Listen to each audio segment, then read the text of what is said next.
All right, guys, welcome back to another podcast episode of the Real Estate Cash Flow Podcast.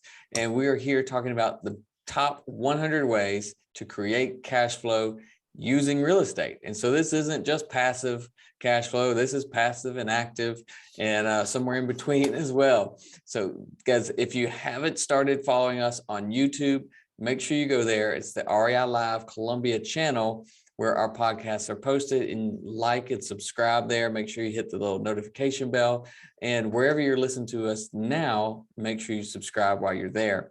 All right, I've got an incredible guest. I love David. He's so much fun.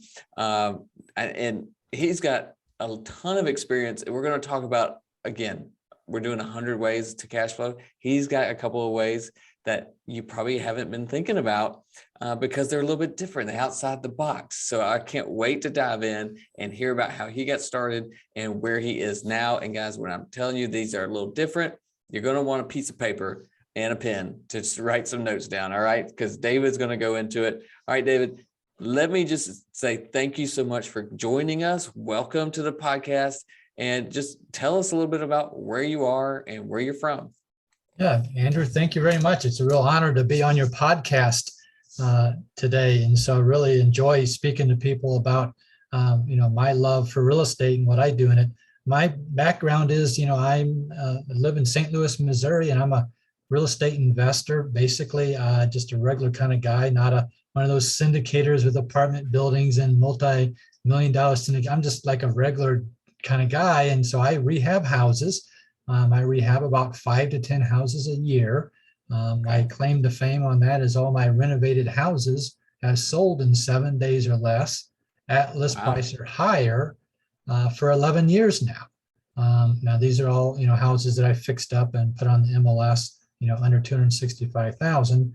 But I make $50,000 to $150,000 profit on each house. I do that actually by negotiating short sales.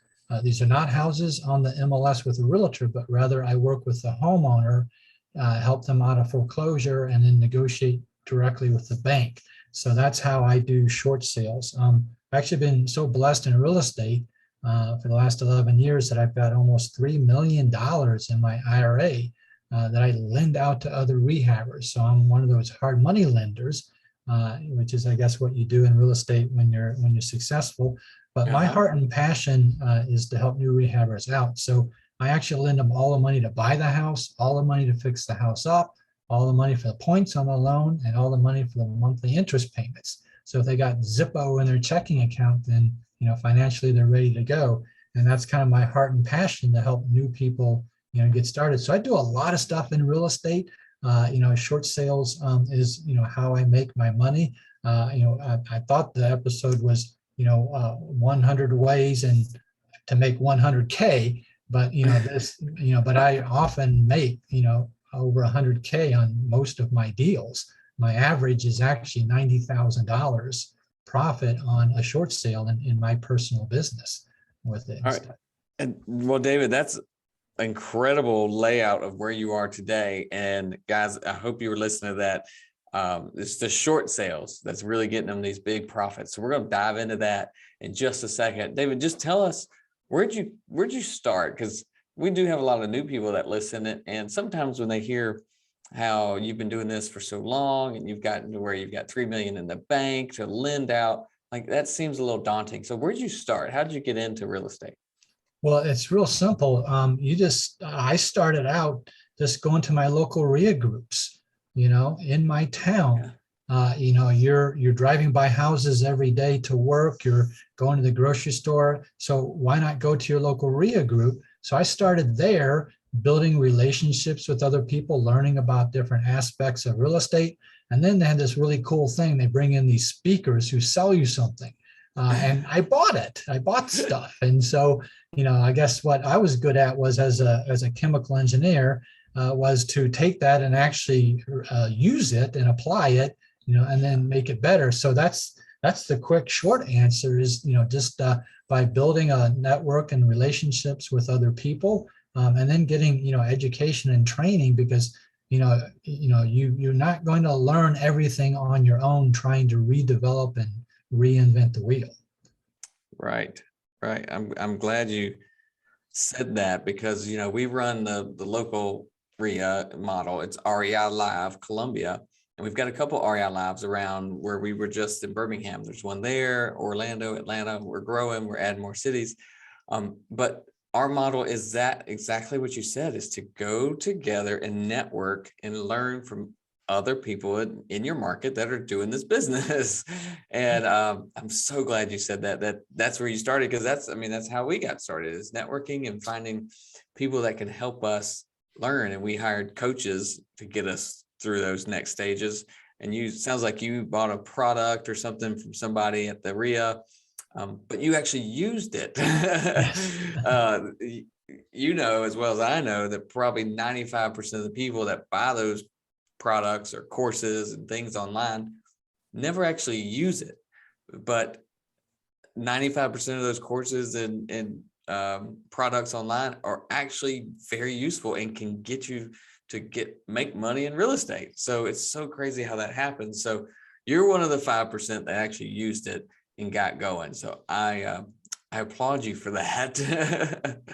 Well, Andrew, I think you said that there. I picked one method though. I picked short sales. You have to have a method to buy houses, right?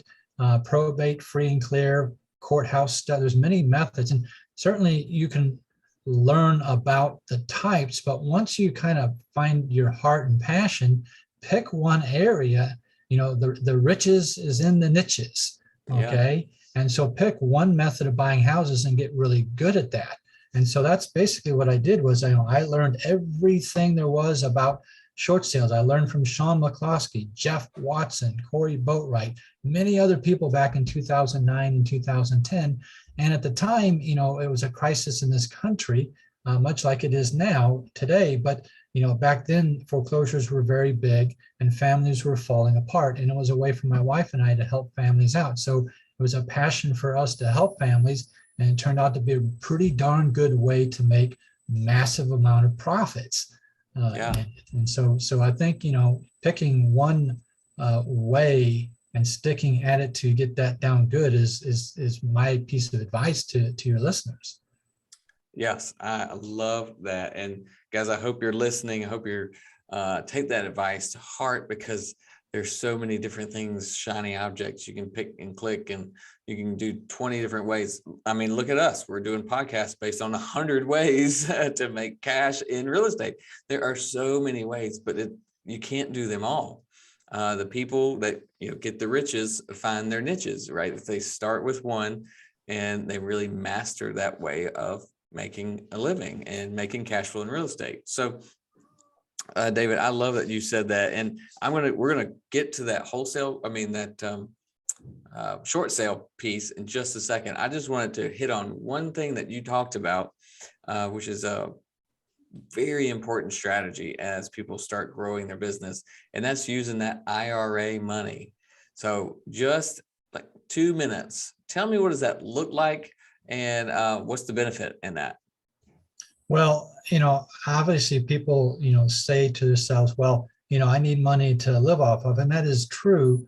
But, you need to understand that you're losing a lot to taxes, and you can use in what's called self-directed IRAs and self-directed 401ks. So you have the ability to have a traditional IRA, or a Roth IRA. In a Roth IRA, there's never ever going to be any taxes taken out of your profit. In a traditional IRA, they'll take the taxes out when you're old and drawing it down and you pull it out. And so you can do real estate in multiple methods. You can be a lender on a house. You can also, be buying houses as rentals or as rehabs. You just can't actually do the work inside of it. But, you can partner with other people's money and other people's IRA. So you don't have to have 200,000 in your IRA to start doing real estate in your IRA. You can partner with other people. That's awesome. Yeah. And so there's a lot more to that. That's what I just said, just a few minutes on this, because it's a whole podcast in itself. And I don't want us to go down that rabbit hole, because we're going to talk short sales. But for those of y'all that are interested, do some research. if you need some info on that, we can help you out. Just send us a comment on the Facebook page or the REI Live Columbia Facebook page or the YouTube page, and we can help you with that. We can connect you with the right people, because you have to have a custodian. You have to have someone take care of that for you. You can't hold the money. You can't dish the money out. So there's a lot to that. So that's a whole nother podcast, but I appreciate you jumping on that and just kind of maybe lighten a little bit of a fire for some people there. All right. So short sales, because this is why I'm here. I want to learn more about this, David. So this is what you do. This is your forte. This is what you've mastered over 11 years. So please start at the beginning, explain what that short sale means, and then how are you doing that today? Sure. Just for those that, don't know what a short sale is in real estate, sometimes that's referred to as a pre-foreclosure short sale. And a short sale is where you're basically working with the homeowner to buy their house, but it's a situation where they have a loan. Like most Americans, they have a home and they have a loan on it. But if they were to put it on the MLS and try to sell it, the amount of money they get wouldn't pay off the loan. So that becomes short. They're short some money. It's a short sale. So therefore, they're in a pickle because they can't actually pay off the loan.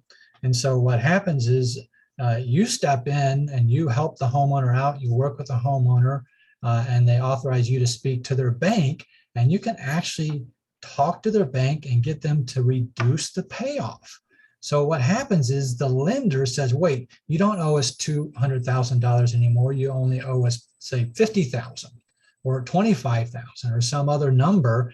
So now you can buy it, go to closing, and then the payoff, is covered 100%. They don't owe any money forever. And then they can go on with their life, and then you can do what you want with the house. That's the quick definition of what a short sale is. But I'll add to it what a lot of people don't really realize. It's not the loan. It's actually all debt. Okay, so the homeowner may have a credit card judgment. They may have a second loan on the house, like a HELOC. It's all debt, including HOA liens, any tax liens from the government. So it isn't the loan. A lot of people think it's the mortgage on the house, but it isn't. And so that's something to keep in mind. And I can talk more about short sales. If you want to ask another question, you can. Oh, yeah, we're going to dive in. So just tell me, because if I'm listening to you and I'm like, as a new person that comes into this, what you're saying is doesn't add up. Why in the world would a bank who is owed $100,000 on a mortgage, why in the world would they take 50 from you when they could just take the house in a foreclosure action? Well, the reason is because the bank is a 600-pound gorilla, and they send out an appraiser or a real estate agent who's going to estimate the value of the home, and they're going to basically come up with a value of what that house is. See, the amount of the loans are irrelevant to what the house would sell for. So therefore, the bank, which is in business, has to look at it from the business perspective. One, this is a non-performing loan. So let's say the loan is $200,000. Now it's non-performing. They have to take off $2 million, $2.5 million off of their books that they can't lend out. So they want this thing gone, because now they can go back out and lend out 15 times that amount to the general public. It's called fiat currency. That's another podcast topic. Yeah. That's how banks work. Okay. Yep. And so that's one of the incentives. The other one is the actual fact that the value of the home has dropped because of possible repairs, because of certain possible low comps in the area. So it's all a function of the repair estimate. What's it going to cost the bank to take the house back and for them to do the fix up? We're not talking about us cheap rehabbers and the cheap prices we pay our contractors, but what's it cost the bank to do those yellow pages stuff? They don't want to do that. They're not in the business. So not only will they do the appraisal, Andrew, but they'll actually accept a lower percentage than the appraisal. So I'm going to give out some secret numbers here that that we're going to make public. Okay. Okay. With Yes. that and stuff. I'm So, excited. so this is just for us investors on the call. All bankers, please disconnect from this Hang up podcast at this podcast. time. But FHA will accept 88% of the appraisal. Okay. So Okay. they'll do an appraisal and they'll accept 88% of it. If you wait 30 days, they'll accept 84%. If you wait another 30 days, they'll accept 84%. And there's other lenders. We probably don't have time to go through the numbers for all of them. But basically, that's kind of why they accept a less amount, is to get it off their books, reflect the true value of it through an appraisal. Okay, they're the one that told me I had to pay $29,600 for this house that I bought and then put $80,000 in it, but then I sold it for $275,000. Okay, I had 100 in it and sold it for $275,000. So that's your 100 ways, 100K profit, There you go. house, right? But they are not in a position to do those kinds of things. Yes. So the biggest piece right there that you said that, and because, and I hound on this, I caught this because for folks that are just getting started in real estate or just looking at short sale as a potential option for them, when we look at it and we say, man, that bank, it's $50,000. We owe them 100. Why would they take 50?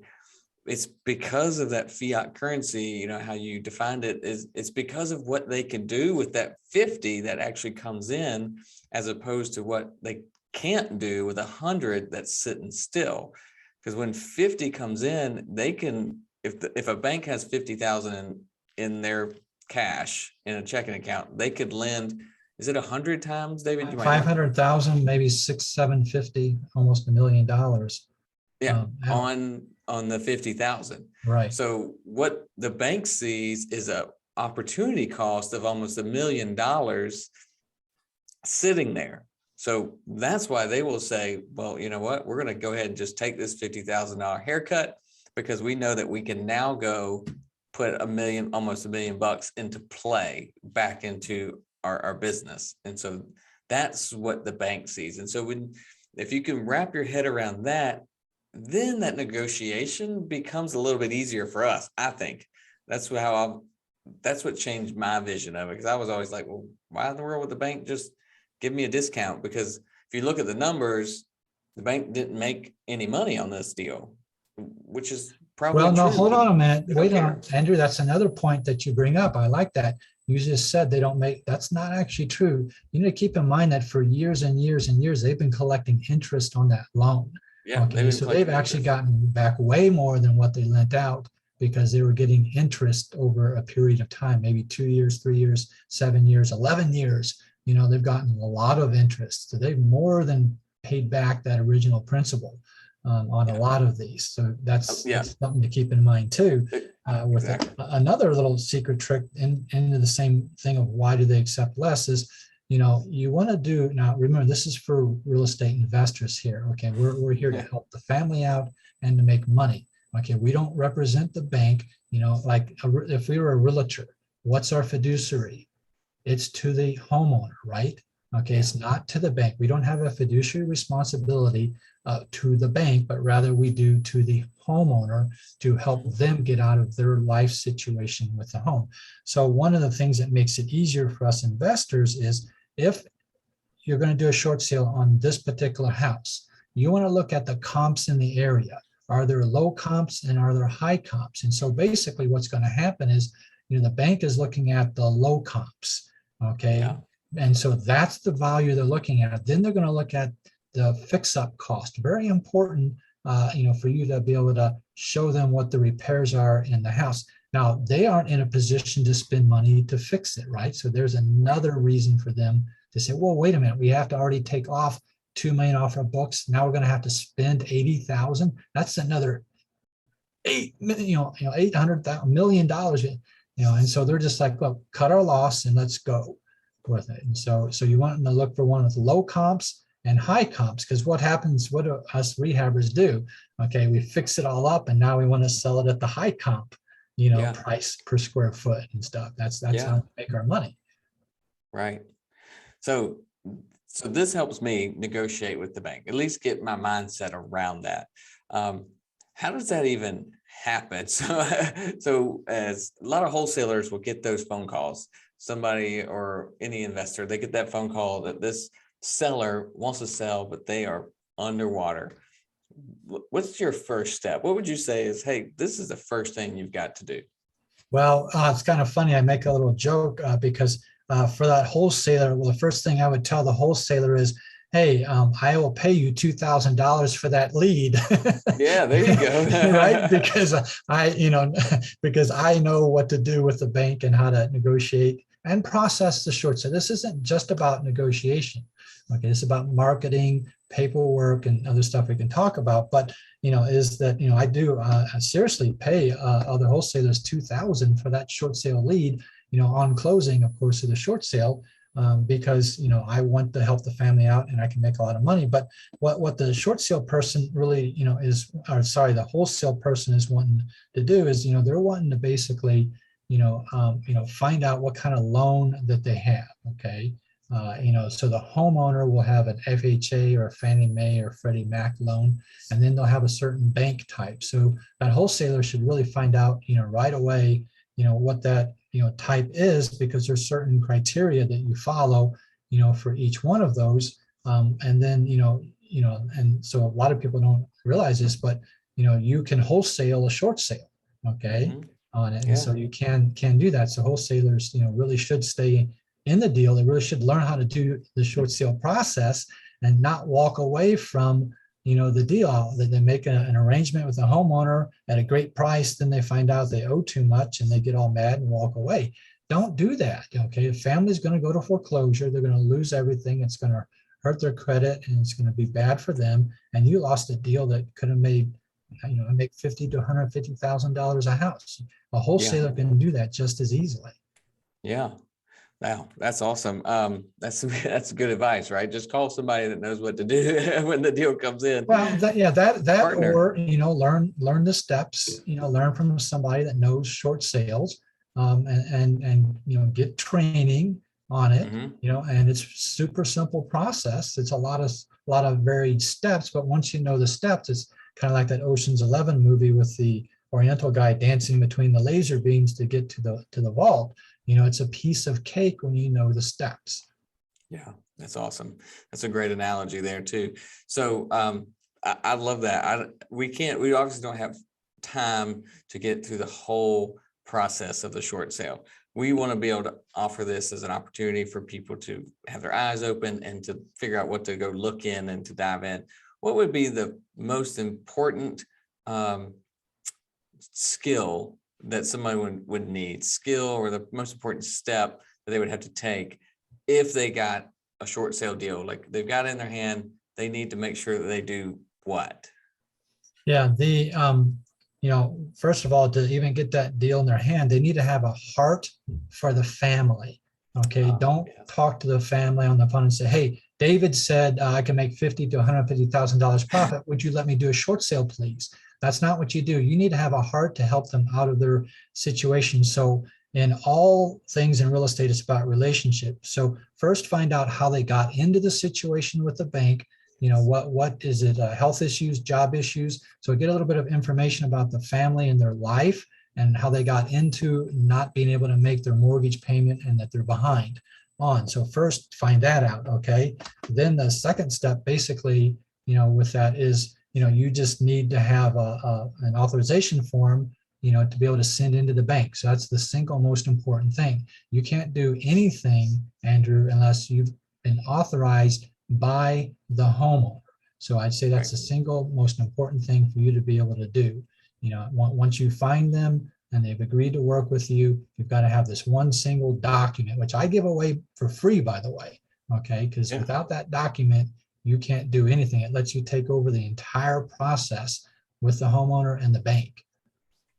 That's amazing, David. I'm so glad that I talked to you about this, because you're that guy that will make sure people have their heart in the right place, because you do. And The fact that you said that's the most important thing. I 100% agree. Everything is about relationships. We have to take care of our clients in this process, because this is not, it's not something that they wanted to do, right? This homeowner didn't want to be there. So it's a very fragile situation. So us as investors, and I'm talking to the whole community, we need to be the helper there, not the person that's just trying to make a buck. Okay. We've got to be able to help them, move them through the process, and talk to them and figure out what you can do based on their situation, right? Everything's different. So I love that you led with that. And number two, you said the authorization form, and I was going to ask you if you could give that to our listeners. So we will get that, or get a link from you and put it in the show notes. Does that sound good? Yeah, or if you want, they can just text short to my phone number, if they want to do that. Do it. Yeah, if you just text the word short, SHORT, to my phone number, it's 636-685-2990. And I can send you the document and how to use the document. Of course, I can't do it right now because I'm talking with Andrew, but I'll get to you, when you, a moment later, kind of thing. But yeah, that will give you instructions on how to use it, because that's what you don't want to do. Is you don't want to just start going off, as an unprofessional, trying to fix their situation without having proper agreement and authorization with them on what it is that you're doing. And so that's why that document's super critical, to not just go off willy-nilly trying to fix their situation without knowing that you've informed them of what they need to be aware of. Exactly. I love that, David. Thank you so much for that. Guys, I hope you have been listening intently. And I'm going to venture to say that David's the addition to our 100 ways to cash flow in real estate, we're going to put him down for the short sale. All right, David? And it's going to be the short sale flip, because that's where he focuses. He takes them, renovates them, and sells them. So, well, not always, Andrew. I will wholesale them. I only rehab 10 a year, so I will wholesale anything off more than that in a given month. And it's pretty neat. I mean, my average on wholesaling is 80 grand. My average on rehabs is 150 grand. Okay. Wow. So, you can wholesale a house for 80,000 in a short sale, in this process. And could I give your audience one other maybe interesting thing that they might want to know? Yeah, absolutely. Okay. Like how to find these people. Can I give them a way to find the people that need help?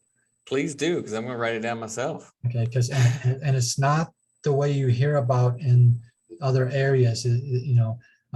What you want to do is you want to go to your county's legal newspaper. So I'm not talking about going to www.foreclosureme.com or www this or that and buying a list. Okay, those are always behind, not updated, and incorrect. And I'm not speaking of anyone specific website, but the general method. So I'm going to teach you the go to the source method. Okay. And so what happens is every state in the United States, okay, there's different processes for judicial and non-judicial. They all lead to one thing, and that is that house has to be posted in the legal newspaper for X number of days. Missouri's 21, Georgia's 30, Texas is 21, Illinois 90, doesn't matter. Go to that legal newspaper for your county and get the name and address from that legal newspaper. That's where you get them, the source, the day they happen, and then you mail them a letter. That's it. Love it. I love it. And so, David, I meant to ask you, do you do this across the country or just in St. Louis or Missouri? No, across the country. Yeah. Okay, good. Yeah. So, because when you mentioned paying, some of our listeners for the leads. So guys, if anywhere in the country, if you get one of those short sale leads, send it to David and get work together. Yeah, that would be amazing. Yeah, they can just go to my website and put some information in there and contact me. And I don't know if you want to give them my website or not. What's your website? Yeah, it's thedavidrandolph.com, THE, and then David, DAVID, and then Randolph, RANDOLPH, Randolph.com. So they can go to my website there and contact me, and then we can go from there with that lead. So what we'll do is we'll put that link, of course, in the show notes, and with this YouTube video, you guys will see that down below as well. So David, this has been awesome. It's been, I know this is going to be eye-opening for a lot of people. For me, I've run across short sales so much. And like you said, we just kind of push them off or say, yeah, this isn't for us. This is going to be a lot of work. Recently, we've been partnering with other people. Now, I'm gonna call you on the next one, David. We're gonna let you see what we could do with that one. So yeah, they come in all the time, even when you're not looking for them. So imagine what happens if you actually went and looked for them. What kind of business you could create, right? And that's the problem, is that there is a crisis in this country. As of July 31st, 2021, the moratorium did end, and the forbearance is over, and there are 1.4 million people that were in the forbearance plan. And here's something I didn't say before. Here's your one definition of a short sale. I explained a lot about the numbers on it, but here's one thing you need to remember. A short sale is you missed one house payment. Yeah. That's it. Okay, you miss one house payment. And so that's 1.4 million people who have been in the moratorium for the past 18 months. Every single one of those is a potential short sale. And so this is 5 times the number of short sales we had pre-pandemic. So this is a great time for your podcast to be out. There are people out there right now. The banks are foreclosing in different tier levels on these people, and you're going to hear a lot more about this as time goes on, because of that July 31st, 2021 end to any type of moratorium. Yeah. Well, I appreciate that. That helps. Should help light a fire under some people if you're on the fence about what to do, where to start. And guys, this is a place that not a lot of people are going after, and this is a little bit of a hidden gem. So I really appreciate, David, that you took the time to share so much. And yes, there's a lot more to the short sale. This is not an exhaustive podcast on that. Maybe we could do a 3-hour long one later, but there's a lot more to it. But guys, there's so much gold in this information from David. So take it and run with it. He gave us his his website, so you can contact him. If you have questions or you think you have a deal, I know he's a great guy. He will help you. So reach out and check the show notes below if you didn't get that. So David, any last words just for a newbie, someone that's never done a deal? What would you tell them to do today? Well, Andrew, I want to thank you for your podcast, and I would say they should continue to listen to your podcast, because you got 100 ways and they need to just pick one of those ways. And then I really suggest just to seek out training from someone that's done it before. The trying to figure it out on your own part, just Lone Ranger doesn't work in real estate. Okay, so pick your area that you have a heart for to help families out, because you're going to have to buy houses, right? And so, what you do with it after that is up to you. Okay, rental, rehab, whatever. Yeah. But you have to buy them. So, my biggest piece of advice, would be to, seek someone who knows that area, learn it, and then implement it. That's my biggest piece of advice. Just do that, and then all the rest of the steps fall in place. Amen. I love it. Yep. Get out there and meet some people, network, and get in the business, get to work. All right, David, I'm going to say bye and thank you so much for being a part of this. Guys, remember, like and subscribe to the YouTube channel and this podcast so you get all of the next episodes that come out. And so you will stay on top of the top 100 ways to create cash flow in real estate. God bless, and we'll see you next time. All right, stop.